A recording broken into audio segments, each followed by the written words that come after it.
Բարև ձեզ սիրելի ունկնդիրներ, Ռադիո Լուրն այսօր հյուրընկալել է ներքին գործերի փոխնախարար Արմեն Ղազարյանին եւ պարոն Ղազարյանի հետ նախ կամփոփենք 2025 թվականը, ապա կփորձենք նաեւ իմի բերել Եվրամիություն Հայաստան գործողությունների ծրագիրը։ Շնորհակալ եմ պարոն Ղազարյան, որ ընդունել եք մեր հրավերը։ Ես եմ շնորհակալ։ Թերևս սկսենք այսօրերին ամենակննարկված հարցից Հայաստանի Հանրապետության եւ Եվրամիության միջև վիզաների ազատականացման շուրջ բանակցություններն են։ Պարոն Ղազարյան, բավականին արագ արդյունքի ականատես եղանք մեզ, նախ կխնդրեմ բնութագրեք այդ փուլը եւ ինչպես հաջողեց Հայաստանի Հանրապետությանն այդքան արագ արդյունքի հասնել։ Շնորհակալություն հարցի համար։ Վիզաների ազատականացման գործընթացը Եվրամիության հետ մեկնարկել ենք դեռևս 2024 թվականի աշնանը եւ դա կարևոր մեկնակետ էր, իհարկե դրանից առաջ եւս դրան նախորդել էր որոշակի բանակցային գործընթաց, ինչպես Եվրամիության անդամ պետությունների, այնպես էլ ուրեմն եվրոպական կառույցների հետ, որպեսզի մեկնարկը տրվի։ Գիտեք նաեւ, որ վիզաների ազատականացման երկխոսության մեկնարկի մասին նշում կար ուրեմն SEPA-ում, ուրեմն համապարփակ եւ ընդլայնված համագործակցության մեր գործընկերության համաձայնագրում Եվրամիության եւ Հայաստանի ամենաբազային իրավական փաստաթուղթն է մեր համագործակցության մասով 24 թվականի մեկնարկից հետո մենք ինտենսիվ էքսպերտային աշխատանքի մեջ ենք եղել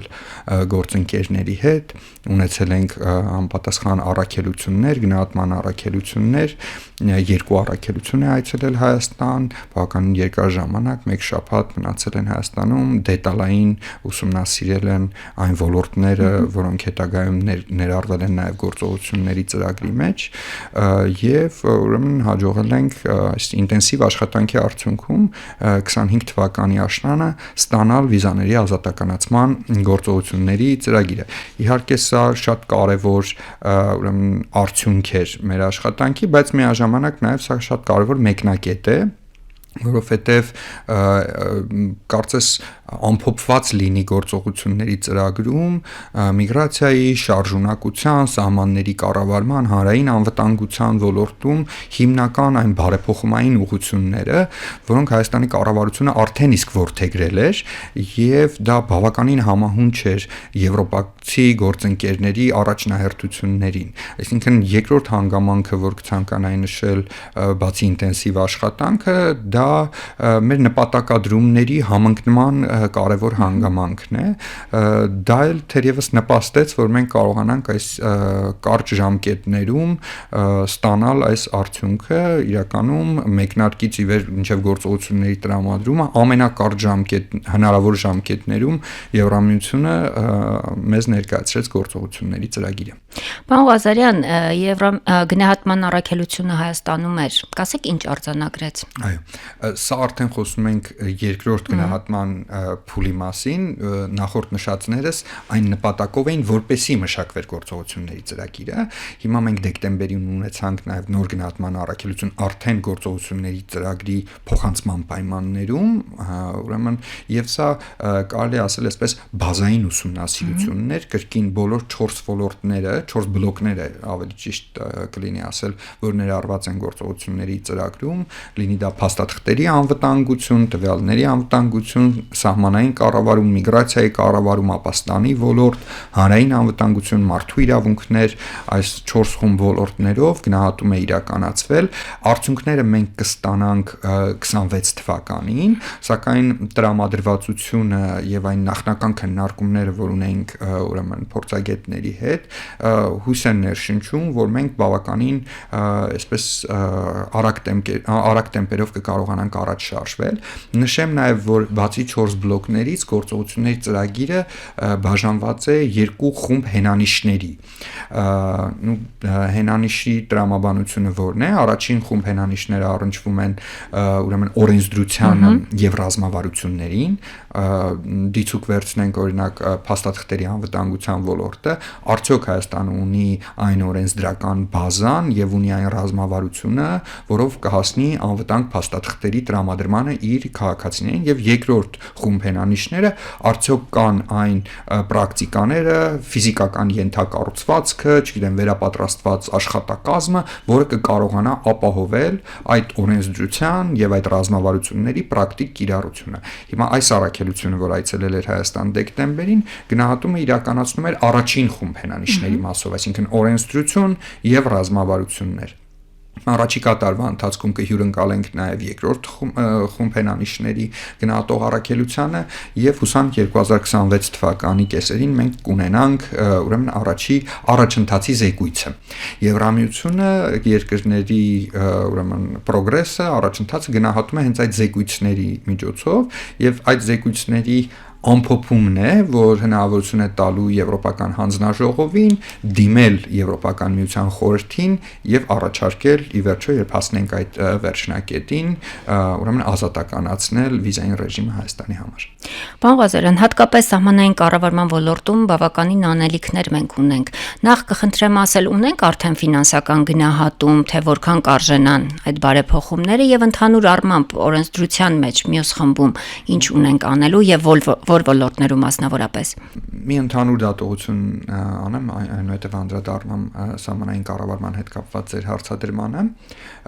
Նայեք, տարբեր բլոկներում գործողությունների ծրագրի մենք ունենք, այսպես ասած, զարգացած տարբեր արագություններ։ Ինչ որ ոլորտում օրենսդրությունը առաջ է ընկել, քան պրակտիկան եւ ուրեմն ենթակառուցվածքները, ֆինանսավորումը, ինչ որ ոլորտում պրակտիկան է առաջ ընկել եւ օրենսդրությունը մենք փորձում ենք համապատասխանեցնել եւ եւս առաջ բերել։ Մի պրակտիկ օրինակ կարող եմ բերել հենց նույն բիոմետրիկ համակարգը, կենսաչափական ուրեմն փաստաթղթերի եւ տվյալների համակարգը։ Օրենսդրությունը դեռևս մշակման փուլում է, առաջիկա տարվա ընթացքում կներկայացվի կառավարության այնուհետև խորհրդարանին, սակայն ենթակառուցվածքի ներդրման առումով մենք բավականին առաջընթաց ունենք։ Գիտեք, որ պետություն մասնավոր գործընկերությամբ ընտրվել է ոլորտի աշխարհի թերևս լավագույն ընկերություններից մեկը այս ոլորտում, բիոմետրիկ ոլորտում, եւ ուրեմն 6 ուղղություններով ֆիզիկական ենթակառուցվածքի մասով, IT ենթակառուցվածքի մասով, օրենսդրության մասով ինտենսիվ աշխատանքներ են տարվում, այսինքն այստեղ կարող ենք ասել պրակտիկան մի փոքր առաջ է ընկել օրենսդրությունից։ Ոլորտներ ունենք, որ օրենսդրությունն է բավականին ուրեմն առաջընթաց արձանագրել եւ ուրեմն պրակտիկան պետք է ուրեմն համապատասխանեցնենք։ Ինչ վերաբերվում է սահմանային կառավարման համակարգերին, Եվրամիությունը այստեղ ունի մի ստանդարտ, որը կիրառում են գրեթե բոլոր երկրները, դա այսպես կոչված սահմանների համալիր կառավարումն է, Integrated Border Management-ը։ Եվ սահմանների համալիր կառավարման կոնցեպտի շրջանակներում կան մի քանի ուրեմն առաջնահերթ ուղղություններ, դրանք են ֆիզիկական ենթակառուցվածքները սահմանների եւ անցման կետերի եւ այսպես ասած կանաչ սահմանի հետ կապված, թե IT համակարգերը, որոնք առնչվում են սահմանային կառավարմանը, թե ուրեմն տարբեր գերատեսչությունների համագործակցությունն ու փոխգործելիությունը, որտեղ գիտենք սահմանային կետն է, որտեղ մի քանի գերատեսչություններ են մշտապես համագործակցում, եւ նաեւ ուրեմն անձնակազմի վերապատրաստումները համապատասխան ստանդարտներով կրթական ուրեմն մակարդակի ապահովումը։ Այս առումով մենք այս պահին չունենք գործող սահմանների համալիր կառավարման ռազմավարություն, սակայն աշխատանքներ են տարվում այդ ուղղությամբ եւ հուսամ առաջիկա տարում մենք կունենանք նաեւ սահմանների համալիր կառավարման ռազմավարությունը եւ դրանից հետո արդեն կբխեն այն գործողությունները, որոնք կիրականացվեն։ Մենք ունենք բավականին այսպես լավ սահմանային էլեկտրոնային կառավարման համակարգ, ազգային անվտանգության ծառայության գործընկերների ենթակայության ներքո գործող, բայց այդտեղ էլ կլինեն, վստահ եմ, որ կլինեն մոդեռնիզացիայի, թարմացման ուղղված քայլեր, սակայն այդ ամենը կբխի արդեն ընդհանուր սահմանների համալիր կառավարման ռազմավարական ծրագրից։ Դուք ձեր խոսքում կենսաչափական անձնագրերին մի փոքր անդրադարձաք, հաջորդ տարվա երկրորդ կեսին նախատեսվում է, որ կտպագրվեն անձնագրերը, նույնիսկ ոչ միայն կտպագրվեն, այլ արդեն հասանելի կլինեն քաղաքացիներին։ Նախ այս պահին հաստատում եք դուք այդ ժամկետը կետը, թե ոչ, եւ երկրորդ հարցը հատկապես նույնականացման քարտերի հետ կապված, դուք ինձանից ավելի լավ գիտեք անցնող տարում ինչ մեծ պահանջարկ ունեին նույնականացման քարտերը, վստահաբար կշարունակվի նաեւ հաջորդ տարի։ Կարող եք ասել, այս նոր տրամադրված նույնականացման քարտերը կշարունակեն մնալ գործողության մեջ, թե դրանք դուրս կգան եւ նոր արդեն բիոմետրիկ ID-ները եվրոպական չափանիշներին համապատասխանող կներդրվեն կիրառության մեջ։ Ժամկետը անշուշտ հաստատում եմ, հաջորդ տարվա երկրորդ կիսամյակի ընթացքում մենք արդեն հասանելի կդարձնենք ուրեմն կենսաչափական փաստաթղթերը մեր քաղաքացիների համար, ինչ վերաբերվում է ID քարտերին, անդրադառնամ թե ինչու մենք խնդիրներ ունենք այս տարվա ընթացքում, որովհետև պահանջարկը կտրուկ աճել էր, հիմնականում պայմանավորված համընդհանուր հայտարարագրման համակարգի ներդրմամբ եւ ուրեմն մենք անցնող տարվա ընթացքում պիկային քանակությամբ նույնականացման քարտեր ենք տպագրել եւ տրամադրել մեր քաղաքացիներին, եթե դրանից առաջ մեր այսպես գագաթնակետը դրա նախորդող տարիներ 160,000-ից ավելի ID էր տրամադրվել, ապա այս տարի մենք վստահաբար դեռ տարին չի ամփոփվել, բայց վստահաբար կմոտենանք նույնիսկ կգերազանցենք 200,000-ը, այսինքն սա բավականին մեծ ուրեմն պահանջարկ է, սակայն մենք ունենք էականորեն մաշված ենթակառուցվածք, թե ֆիզիկական իմաստով, այսինքն այն սարքավորումները, որոնք տպագրում են եւ արտադրում են ու նույնականացնում են անձին, դա կոչվում է պերսոնալիզացիա, հա, երբ որ ուղղակի սովորական բլանկի վրա անձը նույնականացվում է, այդ պերսոնալիզացիա իրականացնող սարքավորումները նույնիսկ ուրեմն հնացած են, տպագրական սարքերը հնացած են, IT ենթակառուցվածքը հնացած է, այսինքն ցանկացած փոփոխություն այդ IT ենթակառուցվածքի մեջ, ծրագրային ապահովման մեջ էական բարդություններ է պարունակում։ Հիմա մենք փոքր մոդեռնիզացիա ենք արել, դա եւս մեծ ջանքերով, բայց փոքր մոդեռնիզացիա ենք արել, որ մեզ հնարավորություն է տվել գոնե սպասարկել արկա պահանջարկը։ Ինչ վերաբերվում է այդ ID քարտերի կիրառելիությանը բիոմետրիկ համակարգի ներդրումից հետո, նայեք, այն պահից սկսած, երբ որ մենք կսկսենք տրամադրել նոր բիոմետրիկ ենթակառուցվածքի արտադրած նույնականացման քարտերը, կդադարեցվեն նախկին ենթակառուցվածքով արտադրվող փաստաթղթերը։ Դրանց կիրառելիությունը կմնա մինչև իրենց ժամկետի ավարտը, սակայն նորը այդ պահից սկսած կարտադրվի միայն կենսաչափականը, այսինքն այն իրավիճակը, որ մենք հիմա ունենք, որ արտադրվում են նույնականացման քարտեր առանց չիպերի, այդ իրավիճակը մենք այլևս չենք ունենա կենսաչափական համակարգի ներդրման պահից սկսած։ Նախ մի դիտարկում նույնականացման քարտերի հետ կապված այս պահին էլ դեռ հետաքրքրությունը չի նվազել ու երբ on-line հերթագրում ենք ուզում ամրագրել, բավականին ժամկետը հաջորդ տարվա մինչև փետրվար որոշ անձնագրայիններում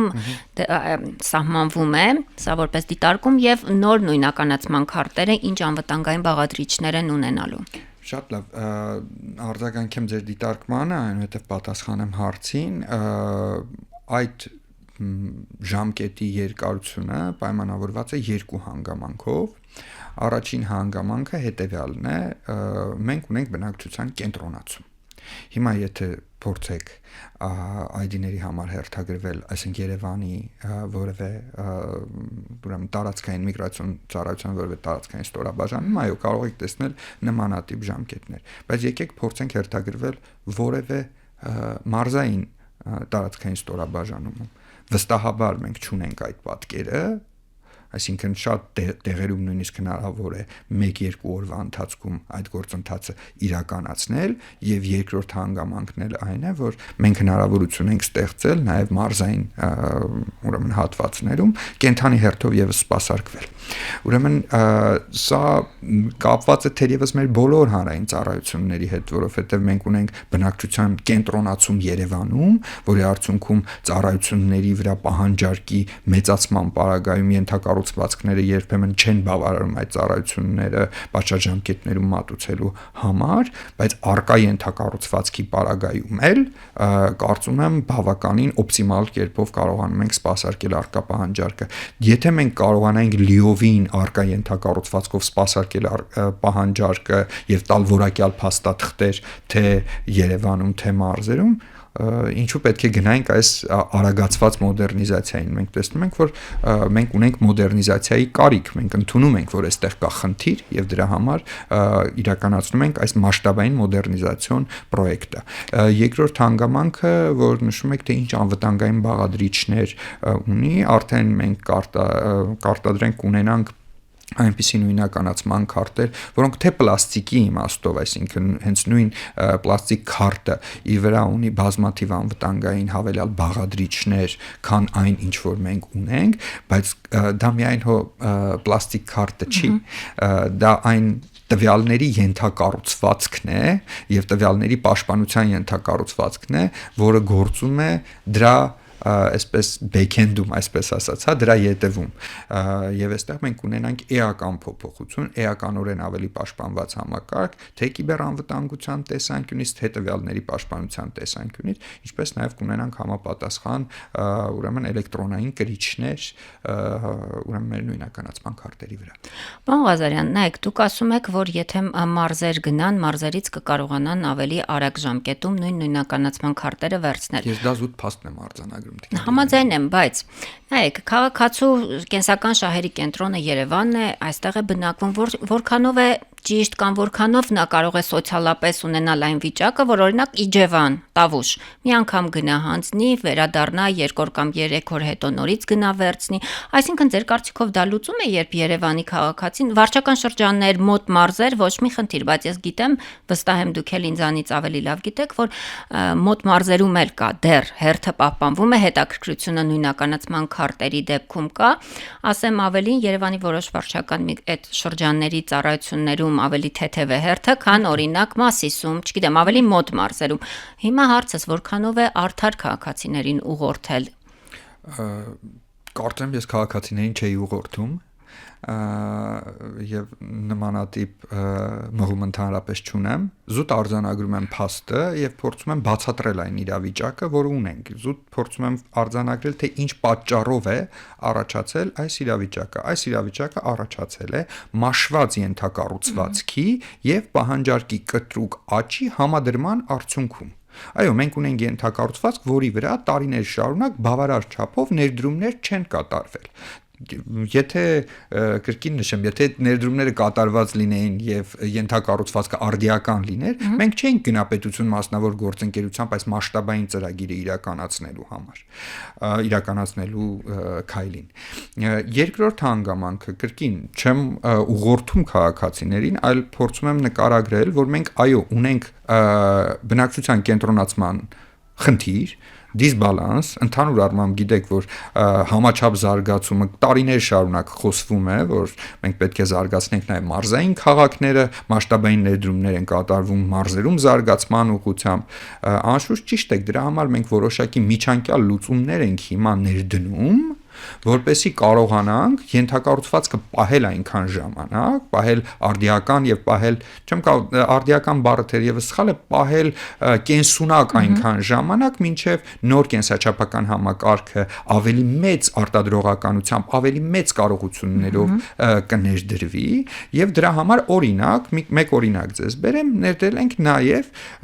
շրջիկ ծառայությունները։ Ներքին գործերի նախարարությունը ձեռք է բերել 3 տրանսպորտային միջոց, որոնք հագեցրել է համապատասխան ուրեմն տեխնիկայով, որոնք քաղաքացիներից վերցնում են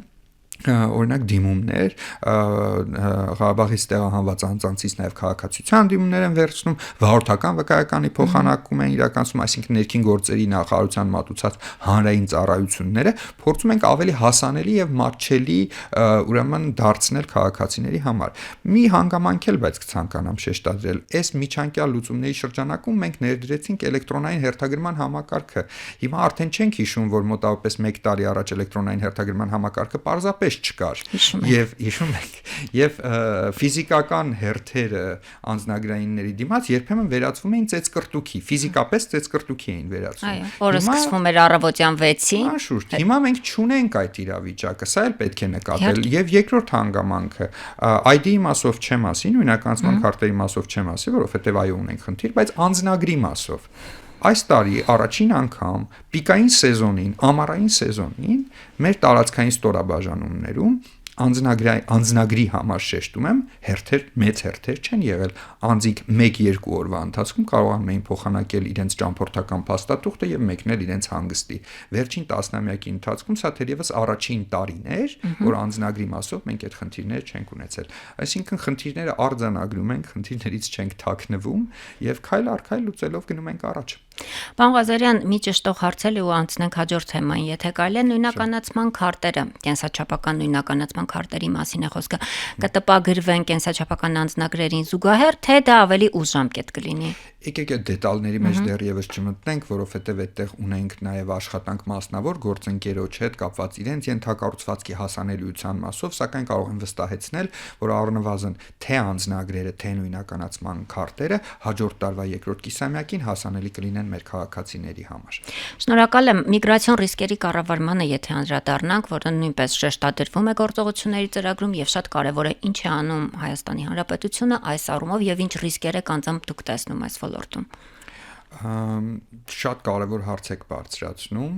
նայեք, միգրացիոն ռիսկերի կառավարման համար առաջին հերթին պետք է ունենան կարողություններ այդ միգրացիոն ռիսկերը գնահատելու։ Սա է մեխը եւ այդ գնահատականներն էլ ճիշտ տալու համար մենք պետք է ունենանք համապատասխան թվային ենթակառուցվածքներ, որոնք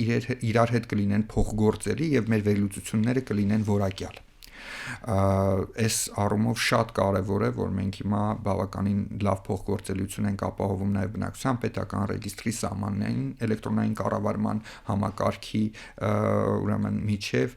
գիտեք, անցած տարվա ընթացքում ընդունվեց բնակչության պետական ռեգիստրի մասին նոր օրենքը, որը սահմանեց, որ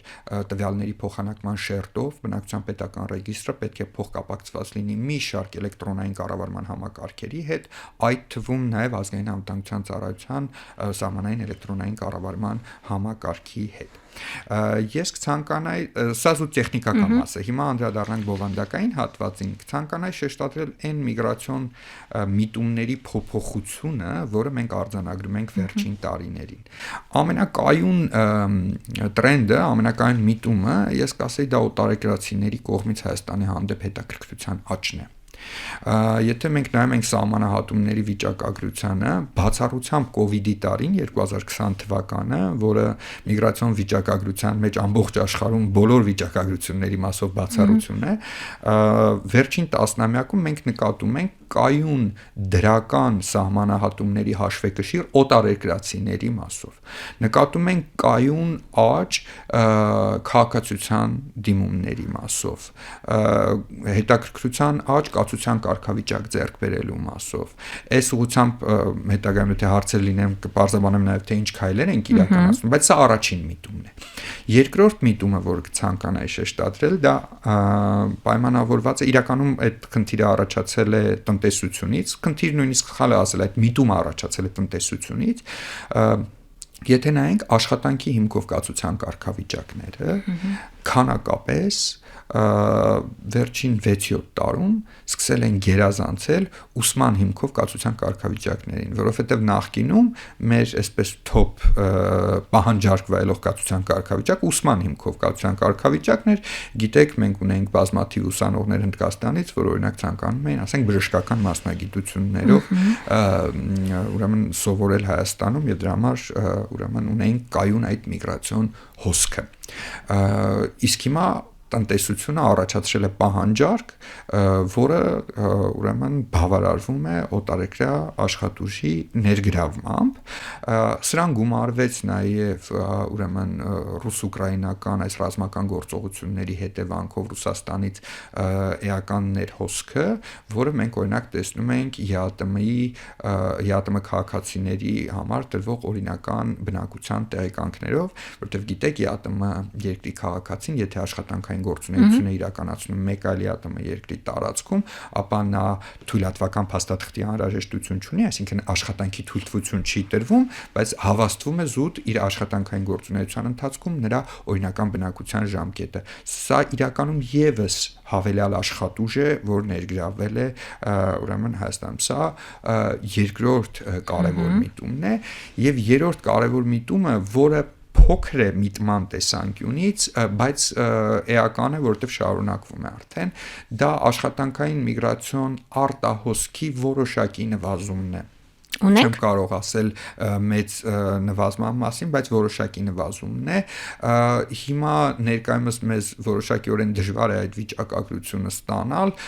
որովհետև Ռուսաստանի ներքին գործերի նախարարությունը այլևս չի հրապարակում այդ վիճակագրական տվյալները, սակայն մինչև հրապարակումների ավարտը, երբ որ նայում ենք, եթե ճիշտ եմ հիշում, վերջին հրապարակումը 2022-23 թվականների էին, մենք նկատում էինք, որ արդեն 21, 22, 23 թվականներին որոշակի նվազման միտում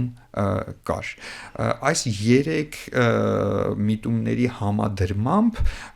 ես կարող եմ ասել, որ Հայաստանի կայուն միգրացիոն պրոֆիլը, եթե փորձենք ձևակերպել, այն է, որ Հայաստանը եւ էմիգրացիայի, այսինքն արտահոսքի եւ իմիգրացիայի, ներհոսքի եւ տրանզիտի երկիր է միաժամանակ, այսինքն մենք այս բոլոր ռիսկերը տեսնում ենք միաժամանակ եւ պետք է ունենանք այսպես ճկուն համակարգ, որպեսզի կարողանանք դրանք կառավարել։ Այսինքն մենք ունենք նաեւ տեղեկատվություն Ռուսաստանի միգրացիոն քաղաքականության խստացումից հետո մեր քաղաքացիները որքանով են հայտնվել սև ցուցակում։ Ունենք տվյալներ։ Եթե չեն հրապարակում, դրա մասին չէր, իրականում նրա մասին էր, թե Ռուսաստանի ներքին գործերի նախարարությունը ժամանակին պարբերաբար հրապարակում էր իրենց պաշտոնական կայքում, թե որքան օտարերկրյա քաղաքացիների է տրամադրել կացության կարգավիճակներ, որքան քաղաքացիներ են մուտք գործել եւ հաշվառվել, որտեղ իրենց մոտ էլ կա հաշվառման գործընթաց, այս վիճակագրությունը վերջին 2 տարիների մասով չունենք, դրա համար դրանից հետո միտումների մասին դժվարանում եմ առանց տվյալների չի ցանկանա դրա մասին խոսել։ Սև ցուցակ ասվածը դա վերահսկվող անձանց ռեեստրն է, ունենք եւ աշխատում ենք ԵԱՏՄ շրջանակներում եւ երկկողմ ձևաչափով աշխատում ենք Ռուսաստանի Դաշնության գործընկերների հետ, վերահսկվող անձանց ռեեստրում հիմա շատ քիչ քանակությամբ քաղաքացիներ ունենք, տասնյակների մասին է խոսքը, սակայն ունենք այլ խնդիր, մուտքի արգելք ստացած քաղաքացիների, որոնց թիվը բավականին ավելի մեծ է։ Իսկ մուտքի արգելքից հետո հնարավոր է հանվի բանակցությունների արդյունքում հաշվի առնելով նաև Հայաստանի ԵԱՏՄ անդամակցությունը հանվի այդ արգելքը, թե եթե 5 տարով արգելքը ստացել է, վերջ այլևս չի կարող 5 տարով Ռուսաստան գնալ։ Նման միտումներ չենք տեսել, որ հանվեն այդ արգելքները, որովհետև դրանք իրականում կարող են բողոքարկվել դատական կարգով Ռուսաստանի Դաշնության տարածքում, եւ սա մեծ հաշվով պայմանավորված չէ ԵԱՏՄ-ի հանգամանքով, այլ հենց Ռուսաստանի միգրացիոն օրենսդրությամբ է պայմանավորված, դրա համար այսքանը։ Օտարերկրյա քաղաքացիների մասին դուք խոսեցիք, նրանց կացության կարգավիճակին, եթե անդրադառնանք, մոտավոր պատկեր ունեք, ինչ վիճակում է, ինչ վիճակագրություն ունենք եւ արդյոք նրանց մեջ կան քաղաքացիներ, որոնք արդեն Հայաստանի Հանրապետության քաղաքացիություն են ընդունել։ Նայեք, կիսամյակային է այդ վիճակագրությունը եւ առաջին կիսամյակում մենք ունենք մոտավորապես 4000-ի չափ օտարերկրյա քաղաքացիներ, ովքեր տարբեր հիմքերով կացության կարգավիճակներ էին ստացել Հայաստանի Հանրապետությունում, քաղաքացիության միտումները տարբեր են։ Մեր օրենսդրությունը, ինչպեսին է ասում է, այն օտարերկրյա քաղաքացին, ով 3 տարի, վերջին 3 տարին մշտապես բնակվել է Հայաստանում, տիրապետում է, կարող է բացատրվել հայերենով եւ ուրեմն հանձնում է սահմանադրության տեստը, կարող է դիմել քաղաքացիություն ստանալու համար, սակայն այս պայմանները չեն գործում ազգությամբ հայերի համար, իսկ մեր քաղաքացիության դիմումների ճնշող մեծամասնությունը ազգությամբ հայերն են, այսինքն չենք կարող ասել, որ հենց այդ կացության գործընթացից է, որ այսպես օրգանական շարունակությամբ եկան եւ դարձան քաղաքացիներ, չէ, եւ միտումը կրկին մենք նայում ենք կտրուկ աճը, դա ուրեմն ռուս-ուկրաինական ռազմական գործողությունների հետևանքով 2022 թվականից հետո, երբ որ մենք արդեն տարեկան 20000-ից ավելի քաղաքացիության շնորհման դիմումներ ենք ստանում, որը պիկային թիվ է մեզ համար, նախկինում այդ թիվը թիվը, ասենք 19 թվականին 10,000-ից ավելի էր, էլի բավականին բարձր, բայց դրանից առաջ եթե նայենք, ամեն տարի 6,000, 7,000, իսկ ասենք 2000-ականների սկզբին տարեկան 3-4,000 դիմում է եղել, հա, հիմա սա կտրուկ անգամներով աճ է, դրա համար եւս օրինակ մենք հիմա քաղաքացիության ոլորտում էլ էական փոփոխություններ ենք իրականացրել եւ ներդրել ենք քաղաքացիության գործերի էլեկտրոնային կառավարման համակարգ, հունվարի 1-ից այն արդեն ուրեմն կգործի։ Պատրաստ է համակարգի դեպ։ Համակարգը պատրաստ է, մենք այսպես ասած նախամեկնարկը տվել ենք, pre-launch ասվածը տվել ենք, քաղաքացիները կարողանում են դիմումները արդեն ներկայացնեն եւ այսպես նախնական աշխատանքներ իրականացում են հունվարի ուրեմն առաջին օրերից արդեն համակարգը ամբողջությամբ կգործի եւ մենք կդադարեցնենք այլ ճանապարհներով դիմումների ընդունում, այսինքն հերթագրում եւ դիմումի ուրեմն ընդունում այդ ճանապարհը այլևս չի գործի եւ կգործի միայն էլեկտրոնային կառավարման հարթակը։ Իսկ Հայաստանի Հանրապետության քաղաքացիությունից հրաժարվողների վիճակագրություն ունեք եւ հատկապես կխնդրեմ սեպտեմբերի պետտուրքի փոփոխություններից հետո ինչ ունենք, եթե կան թվեր։ Իրականում շատ մեծ տարբերություն չունենք փոփոխությունների, տարեկան գրեթե 3-ից 4,000-ի մեջ է տատանվում ուրեմն քաղաքացիության դադարեցման դիմումները, այս տարի եւս 4,000-ից մի փոքր ավել է, դեռ կրկին տարին չի ավարտվել, ամփոփված չի, բայց 4,000-ից ավել է, հիմնականում լինում է 4,000-ից ավել դիմում եւ 3,000-ից որոշակ մի փոքր ավել ուրեմն դադարեցում, դա էլ ինչով է պայմանավորված, որ գործերը դեռևս վարույթի փուլում են, հա, ընթացիկ փուլում են։ Պարոն Ղազարյան, Հայաստանի Հանրապետության եւ Եվրամիության միջև այս բանակցությունների վերջին արդյունքը վիզաների ազատականացումն է։ Այո։ Երբ ենք տեսնելու դա։ Երբ որ գործողությունների ծրագիրը կավարտվի, մենք իմպլեմենտացրած կլինենք եւ երբ որ Եվրոպական հանձնաժողովը կդիմի Եվրոպական միության խորհրդին եւ երբ որ Եվրոպական միությունը կկայացնի համապատասխան որոշումը։ Ես զուտ ասեմ, թե ֆիզիկապես ինչ տեսք ունի վիզաների ազատականացման գործողությունը։ Եվրոպական միության խորհուրդը, որտեղ ներկայացված են Եվրոպական միության անդամ բոլոր պետությունները, պետք է փոփոխություն կատարի Եվրամիության վիզաների, այսպես ասած, օրենսգրքում, հա, վիզա կոդի մեջ։ Եվ այն երկրների ցանկում, որոնց համար վիզայի անհրաժեշտություն չկա կարճաժամկետ այցելությունների համար, պարզապես պետք է գրվի Հայաստան բառ, այսինքն տեխնիկապես վիզաների ազատականացում նշանակում է 1 բառի ավելացում վիզաների կոդում Եվրամիության։ Իսկ ինչպես է կայացվում այդ որոշումը։ Իրավական տեսանկյունից դա կարող են կայացնել Եվրամիության խորհրդում ներկայացված անդամ պետությունները 2/3-ով, սակայն փորձառությունը, իրավական փորձառությունը Եվրամիության ցույց է տվել, որ բոլոր այն երկրները, որոնց պարագայում նման որոշում կայացվել է, իսկ այդ երկրների քանակը 8-ն է, այդ երկրների համար միայն միաձայնությամբ է կայացվել որոշումը։ Այսինքն չեմ կարծում, որ Եվրամիությունը կշեղվի այս կայուն պրակտիկայից, որ ունեցել է։ Այսինքն, երբ որ հարցնում եք, երբ կազատականացվի վիզաները Հայաստանի համար, այն ժամանակ, երբ որ Եվրոպական միության խորհուրդը կկայացնի համապատասխան որոշում։ Եթե որևէ երկիր չի համաձայնում, ինչ է լինում այս դեպքում, շարունակվում է բանակցություններ, աշխատանքներ։ Գիտեք, օրինակ երկրներ կան, մեր հարևան Թուրքիան արդեն 10-ամյակից ավել բանակցում է այս հարցի շուրջ Եվրոպական միության հետ եւ որոշում դեռևս չի կայացվել, սակայն այն տրամադրվածությունից, այն պատրաստվածությունից, որ ունի Եվրոպական միությունը եւ այն ջանքերից, որոնք գործադրում է Հայաստանի Հանրապետության կառավարությունը, կարծում եմ, որ մենք չենք ունենա այն իրավիճակը, որ ինչ որ երկիր կարող է չհամաձայնվել։ Լավ, վերջերս Գերմանիայի դեսպանը առաջինը հայտարարեց, վարչապետն էլ փոխանցեց նրա հայտարարությունը, որ հաջորդ տարեսկզբին, մասնավորապես փետրվարին արդեն Հայաստանի քաղաքացիները կկարողանան հեշտացված կարգով մեկնել Գերմանիա։ Ինչ է սա նշանակում։ Դերևս ճշգրտ ենք հայտարարությունը, դա այն մասին էր, որ հերթագրման համակարգը կբարելավի Գերմանիայի դեսպանությունում եւ նմանատիպ մեծ հերթեր չեն լինի, դա կարող են ենթադրել, որ Գերմանիայի գործընկերները պետք է ավելացնեն իրենց հյուպատոսական կարողությունները եւ բարելավեն հերթագրման համակարգը։ Դրա մասին է խոսքը։ Միայն հերթագրման համակարգին։ Եվ ենթադրում եմ կբարելավեն նաեւ հյուպատոսական կարողությունները, գիտեք ինչ, որովհետեւ հիմա եթե հերթագրման համակարգը լավն է, ընդունում են մեծ քանակությամբ գործեր, բայց գործերը վարելու համար համապատասխան քանակությամբ հյուպատոսական կարողություններ եւ մասնագիտական կարողություններ չկա, իրավիճակը կմնա նույնը, դրա համար վստահաբար նաեւ հյուպատոսական կարողությունների վրա շեշտադրում կլինի։ Վիզաների ազատականացումից հետո ինչ է սպասվում Հայաստանի քաղաքացիներին, նրանք ինչ են անելու Եվրոպայում, խնդրում եմ մեկ անգամ եւս հստակեցրեք։ Նայեք, վիզաների ազատականացում նշանակում է մեկ տեսակի վիզայի պահանջի հանելը։ Դա կարճաժամկետ Շենգենյան տարածքի այցելության C տեսակի 180 օրվա ընթացքում 90 օր այցելության վիզայի պահանջի վերացումն է։ Մեր քաղաքացիների ճնշող մեծամասնությունը, ովքեր ճամփորդում են Եվրոպական միության տարածքում, ճամփորդում են հենց այդ տեսակի վիզաներով։ Այսինքն չենք խոսում աշխատանքի հնարավորության մասին, չենք խոսում բուժման հնարավորության մասին, չենք խոսում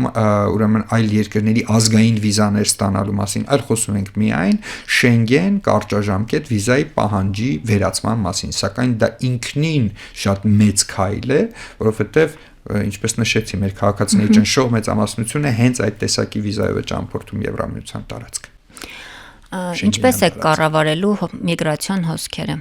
Այդուհանդերձ, եթե վիզաների ազատականացումից հետո անկառավարելի իրավիճակ ստեղծվի, դուք ունեք այդ մտահոգությունը, թե ոչ։ Ու կխնդրեմ նաև ռեադմիսիոն հայցերին էլ անդրադառնաք։ Շատ բարի։ Ես պրակտիկորեն վստահ եմ, որ մենք չենք ունենա անկառավարելի վիճակ, ինչը պայմանավորված է թե Եվրամիության քաղաքականությամբ, թե Հայաստանի կարողությունների զարգացմամբ, թե երկու կողմերի փոխգործակցության միջոցով միգրացիոն հոսքերը կառավարելու փորձառությամբ։ Շատ ճիշտ նշեցիք շեշտադրումը ռեադմիսիոն գործերի նկատմամբ։ Ինչ է ռեադմիսիան իրենից ենթադրում։ Ենթադրում է, եթե անձը Եվրոպական միության տարածքում հայտնվում է անօրինական կամ անկանոն կարգավիճակում, Եվրոպական միության գործընկերները կամ անդամ պետությունների գործընկերները օրինակ չեն կարողանում նույնականացնել անձին, դիմում են հայկական կողմին, մենք հնարավորինս արագ նույնականացնում ենք անձին եւ հետ ենք ընդունում այդ անձին։ Մենք ունենք գրեթե 90%-անոց դրական պատասխանների ցուցիչ Եվրամիությունից ստացված ռեադմիսիոն հայցերի պարագայում, այսինքն հիմա եթե Եվրոպական միության գործընկերներին էլ հարցնեք, թերևս շատ քիչ են, մատների վրա կարելի է հաշվել այն պետությունները, որոնք այսքան դրականորեն համագործակցում են ռեադմիսիայի ուղղությամբ։ Սա մեկ կառավարման գործիք, որ միգրացիոն հոսքերը չեն լինի անկառավարելի։ Երկրորդ հանգամանքը դա նաև պայմանավորված է մեր քաղաքացիների վարքաբանությամբ, այսպես ասեմ։ Նայեք, մեր հարևան Վրաստանի փորձառության վրա դիտենք սա։ Մինչև վիզաների ազատականացումը Վրաստանի համար Վրաստանի քաղաքացիների կողմից Եվրամիության տարածքում առաջին անգամ ապաստանի հայցերը տարեկան գերազանցում էին 10,000-ը։ Մենք նմանատիպ թվեր երբեք չենք ունեցել։ Մեր պիկային տարին եղել է 2016-ը, 8000-ից ավելի առաջին անգամվա ապաստանի հայց է եղել Եվրամիության տարածքում Հայաստանի քաղաքացիների կողմից, այնուհետև մենք տեսնում ենք էական նվազում մինչև կոവിഡ്ի տարին կտրուկ նվազում մինչև 1200 մի քիչ, եւ դրանից հետո որոշակի աճ, որովհետեւ իրականում դա բնականon նվազում չէր, այլ կտրուկ նվազում էր, եւ անցած տարի այդ թիվը կրկին գրեթե 5000-ի չափ է, մենք չենք հասնում այդ պիկային տարին։ Ինչ եղավ վիզաների ազատականացումից հետո Վրաստանի պարագայում այդ թիվը կրկնապատկվեց եւ անցավ նույնիսկ մոտավորապես 30,000-ը։ Մեր պարագայում նախ չեմ ակնկալում այդ կրկնապատկումը, բայց եթե նույնիսկ կրկնապատկում լինի, այդ թվերին երբեք չի էլ հասնի եւ այն ինֆորմացիոն արշավները, քաղաքացիների տեղեկացումը, բացատրությունը, հենց այս աշխատանքը, որ հիմա մենք անում ենք միասին, բացատրենք քաղաքացիներին, թե ինչ է իրենից ենթադրում Եվրամիության հետ վիզաների ազատականացումը, դա էական է, որպեսզի մեր քաղաքացիները կարողանան իրենց վարք համապատասխանաբար կառուցել, որ եթե իմանան, որ ասենք ինչ որ պարագայում հայտնվեն անկանոն իրավիճակում այնտեղ, հետ են ուղարկվելու։ Եթե կամավոր հետ չվերադառնան, հարկադրաբար են հետ ուղարկվելու։ դա ավելի տհաճ իրավիճակներ կարող է ստեղծվել։ Գիտենք բազմաթիվ նմանատիպ պատմություններ, պրակտիկայում էլ ենք առնչվել նմանատիպ իրավիճակներին, հատկապես դա էական բացասական ազդեցություն է ունենում երեխաների վրա, երեխաների հոգեբանության վրա եւ բազմաթիվ նմանատիպ խնդիրներ, որովհետեւ մեր քաղաքացիներին բացատրենք, որ վիզաների ազատականացումը չի նշանակում ծրի առողջապահություն Եվրոպական միության տարածքում եւ դա կարող է բացասական հետևանքներ ունենալ իրենց կյանքերի վրա։ Դուք սահուն անցաք իմ հաջորդ հարցին։ Հայաստանում ներդրվում է առողջության ապահովագրության ինստիտուտը եւ այս համակարգի ներդրումից հետո Եվրամիություն մտնելն ավելի հեշտ կլինի եւ արդյոք սա նաեւ Եվրամիության պահանջների մեջ էր մտնում։ Նայեք, վիզաների ազատականացման գործողությունների ծրագրում ձևակերպումը հետևյալն է, որ երկու կողմերը պետք է հասցեագրեն Հայաստանի քաղաքացիների կողմից Եվրոպական միության տարածքում առողջապահական չվճարված պարտքերի խնդիրը, այդ թվում եւ ինֆորմացիոն արշավների միջոցով։ Սա մի քիչ կբացեք ինչ է նշանակում։ Փորձեմ սա բարձաբանել։ Նայեք, երբ որ անձը ապաստան է հայցում Եվրոպական միության տարածքում, որոշակի առողջապահական ծառայություններից է օգտվում եւ այնուհետեւ վճարումներ չի իրականացում ու օրինակ ռեադմիսիոն համաձայնագրի կիրարկման միջոցով անձը հետ է վերադարձվում Հայաստան։ Այդ պարտքը որոշակիորեն մնում է։ Սակայն այնտեղ խնդիրը ոչ թե ֆինանսական տրանզակցիայի մասին է, այլ այն խնդիրն է բարձրացրել Եվրամիությունը, որ այստեղ մենք տեսնում ենք խնդիր, եկեք միասին աշխատենք եւ հասցեագրենք։ Դրա համար էլ հատուկ շեշտադրում կա, այդ թվում ինֆորմացիոն արշավների միջոցով։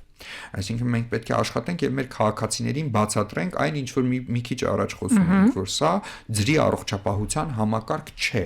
այլ կարճաժամկետ այցելությունների հնարավորություն։ Այս դեպքում, եթե արձանագրում են պարտքը, քաղաքացին վերադառնում է, հետո հաջորդ քայլը ինչ է լինում։ Թե պարզապես արձանագրում են անցնում առաջ։ Այս պահի դրությամբ գործուն մեխանիզմներ չկան այդ խնդիրները կարգավորելու համար, դրա համար մենք պետք է Եվրամիության հետ աշխատենք եւ այս մասով գործուն մեխանիզմներ ձևավորենք։ Այսինքն այս պահին այդ հաշվարկն էլ չի կատարվում։ Չկան։ Երբ ռեադմիսիոն հայցերով վերադառնում է քաղաքացին,